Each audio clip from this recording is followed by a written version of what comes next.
दोस्तों आज हम बात करने जा रहे हैं प्रदोष व्रत की। प्रदोष व्रत जो कि साल का अंतिम प्रदोष व्रत होने वाला है, तो प्रदोष व्रत की पूरी जानकारी मैं आपको दूंगी वीडियो में। प्रदोष व्रत की पूजा कैसे करनी चाहिए और ये अंतिम प्रदोष व्रत है साल का, तो इसमें क्या खास करना चाहिए, किस तरीके से शिव जी का पूजन करना चाहिए और किस तारीख को किस वार को प्रदोष व्रत पड़ रहा है, तो मैं पूरी जानकारी आपको वीडियो में दूंगी।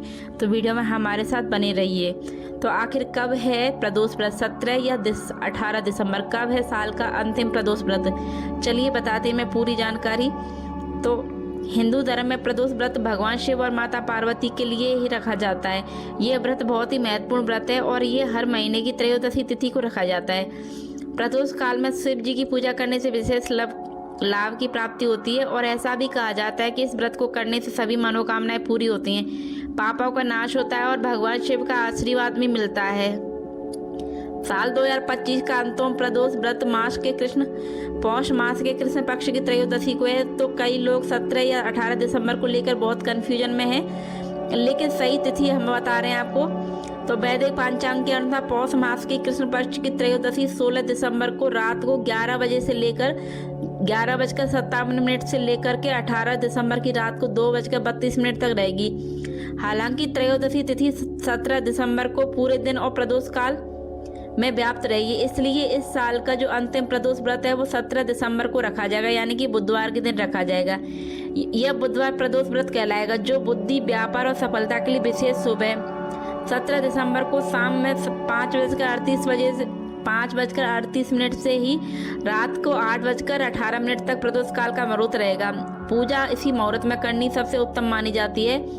तो इस तरीके से आप प्रदोष काल के मुहूर्त में पूजा कीजिए, इसके बाद प्रदोष काल का समाप्त हो जाएगा। तो प्रदोष व्रत का इस तरीके से पूजा करने के बाद मैं आपको प्रदोष व्रत का महत्व और लाभ बताती हूँ। तो प्रदोष व्रत को भगवान शिव की सबसे पूज्य और प्रिय पूजा माना जाता है। तो शास्त्रों में कहा जाता है कि प्रदोष काल में शिव जी पृथ्वी पर भ्रमण कर रहे होते हैं और भक्तों की पुकार सुनते हैं। इस व्रत से जीवन के सभी कष्ट दूर होते हैं, स्वास्थ्य अच्छा रहता है, धन समृद्धि बढ़ती है और संतान सुख मिलता है। बुध प्रदोष होने से यह व्रत विशेष रूप से करियर, बिजनेस और मानसिक शांति के लिए बहुत ही ज्यादा फलदायी होता है।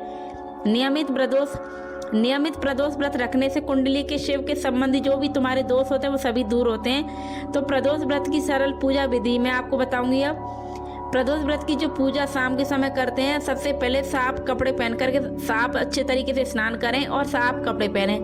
घर के मंदिर में भगवान शिव और माता पार्वती और गणेश जी की मूर्ति स्थापित करें और शिव जी को अभिषेक करें दूध, घी, शहद और गंगा जल से। शिव जी को बेलपत्र चढ़ाएं, धतूरा चढ़ाएं, आक के फूल और सफेद चंदन चढ़ाएं।